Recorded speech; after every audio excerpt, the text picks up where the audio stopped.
Le plus pur signe de confiance en soi, c'est quand vos émotions ne dépendent pas du résultat de vos efforts. Omar Raja est un entrepreneur qui, comme quasiment tout le monde, fait des vidéos sur TikTok et Instagram pour faire sa promo. Vous le connaissez sûrement pas, mais il est bon dans ce qu'il fait.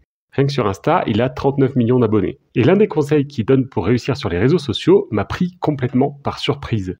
Non seulement c'est contre-intuitif, mais en plus c'est un témoignage hyper fort de confiance en soi. Il explique que quand il met une vidéo en ligne, il suit de très près son évolution en termes de nombre de vues et de réactions. Jusque-là, il n'y a rien d'extraordinaire. Tout le monde sur les réseaux sociaux fait ça.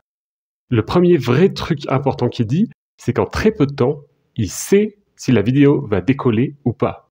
Après 10 minutes sur TikTok et après 1 heure sur Instagram, il a toutes les données qu'il faut pour ça. Ça ressemble à un micro-détail, mais même si vous n'avez aucune intention d'utiliser les réseaux sociaux, c'est hyper important.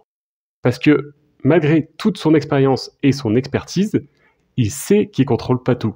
Il sait que sa vidéo, malgré toute l'énergie qu'il y a mise, malgré tout son savoir-faire acquis par des années de pratique, elle peut faire un flop. Mais surtout, et c'est ça le plus important, il envisage cette possibilité avec le plus grand calme. Ok, c'est relou qu'une vidéo dans laquelle il a placé beaucoup d'espoir ne fonctionne pas, mais ça ne veut pas dire qu'il est incompétent. Ça ne veut pas dire qu'il n'y arrivera jamais. Ça ne veut pas dire que les réseaux sociaux lui laissent aucune chance de percer.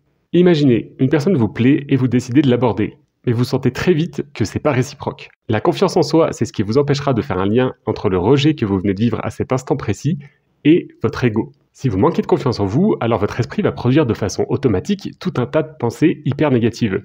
Je sais pas séduire, je suis moche, je vais finir ma vie tout seul avec 27 chats, ou d'autres pensées dans le genre. Si vous avez confiance en vous, vous n'allez pas lier cet événement à votre ego. Vous savez que vous ne pouvez pas plaire à tout le monde. Et même mieux que ça, vous savez que vous n'avez pas besoin de plaire à tout le monde pour avoir de la valeur. En résumé, si vous manquez de confiance en soi, le résultat de ce que vous faites va renforcer ou au contraire blesser votre ego. Une vidéo qui fait un flop, un rejet ou toute autre sorte d'échec, ça va vous casser le moral. Au contraire, si vous avez confiance en vous, vos échecs ne seront qu'une donnée, un fait que vous remarquez, sans aucun pouvoir sur vos émotions. Et au lieu d'abandonner, de rouspéter, de stresser ou quoi que ce soit d'autre, vous aurez l'esprit clair pour analyser ce qui s'est passé et ajuster votre comportement pour faire mieux la prochaine fois. Paul Bear Bryant a dit « Quand on fait une erreur, il n'y a que 3 choses à faire. L'admettre, apprendre d'elle et ne pas la reproduire. » Parmi ces 3 choses, il n'y a aucun des trucs qu'on est tenté de faire naturellement quand on a un ego fragile, comme chouiner, abandonner définitivement ou encore se mettre en colère et accuser quelqu'un d'autre de la responsabilité de notre échec. Omar Raja, quand il voit que sa vidéo va pas décoller, il la supprime, il l'améliore et il la remet en ligne. C'est tout. Donald Trump, au contraire, quand il perd les élections, il accuse le système de comploter contre lui et il encourage ses partisans à attaquer le Capitole. Parce que ce serait tellement blessant pour lui d'admettre qu'il n'a pas été assez bon pour gagner, qu'il doit inventer des excuses pour croire que c'est pas de sa faute. C'est exactement du même niveau qu'un mec qui se fait rembarrer par une femme, qui devient agressif et qui lui dit que de toute façon elle est moche et qu'elle devrait être contente qu'on s'intéresse à elle. Tout ça, c'est juste l'illustration d'un ego hyper fragile combiné à de l'impulsivité. Bon, maintenant qu'on a dit ça, je parie que vous voulez savoir comment on fait pour déconnecter ses émotions du résultat de ses actions.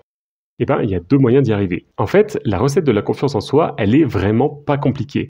Il suffit d'avoir des expériences passées réussies.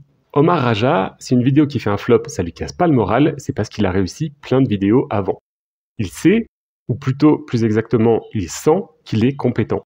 Son cerveau, de façon complètement inconsciente, il fait des statistiques et des prédictions.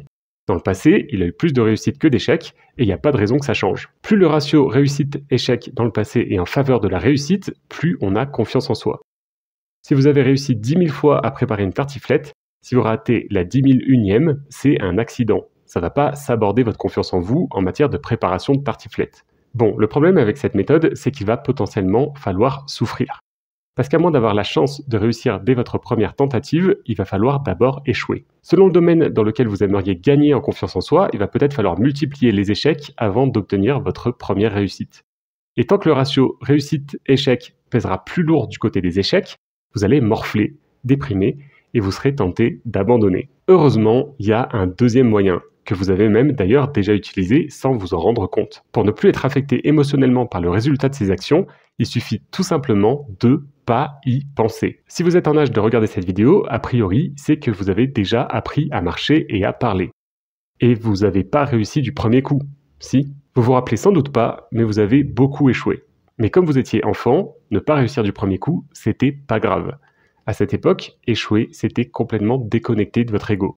C'est avec l'éducation qu'on vous a mise dans la tête que vous avez commencé à percevoir le résultat de vos actions comme un indicateur de votre valeur personnelle. Et maintenant, vous êtes effrayé à l'idée d'entreprendre quelque chose. Peut-être que c'est votre projet d'entreprise, peut-être que c'est le livre que vous avez envie d'écrire depuis des années, peut-être que c'est pratiquer un sport pour la première fois de votre vie, ou peut-être que c'est toute autre chose, mais en tout cas, vous savez qu'au départ, ça va être dur et que vous allez échouer.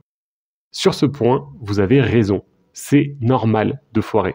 Le problème, il n'est pas là. Le vrai problème, c'est quand vous pensez à l'échec et que vous lui donnez plus de sens que ce qu'il a vraiment. Alors, rendez-vous service et rappelez-vous de la phrase de Paul Bear Bryant. C'est hyper important et je crois que je la répéterai jamais assez. Quand vous faites une erreur, il n'y a que 3 choses à faire. L'admettre, apprendre d'elle et ne pas la reproduire. Dans cette vidéo, je vous ai livré la recette pour améliorer votre confiance en soi. En 2 mots, ça consiste à accumuler assez de réussite pour arrêter d'avoir peur d'échouer. Sur le papier, ça paraît hyper simple, mais évidemment, dans la réalité, c'est plus compliqué à appliquer. La bonne nouvelle, c'est que ça fait 16 ans que j'aide des patients à gagner en confiance en soi. Donc pour rendre ça plus digeste et plus pratique, je vous ai préparé un guide pas à pas dans ma prochaine infolettre. Quel que soit le domaine dans lequel vous voulez gagner en confiance en soi, je vous ai listé les étapes à suivre. Il n'y a plus qu'à appliquer. Pour le recevoir, c'est hyper simple. Abonnez-vous à mon infolettre. C'est un mail par semaine, garanti absolument sans spam, et il suffit d'un clic pour s'inscrire et d'un clic pour se désinscrire.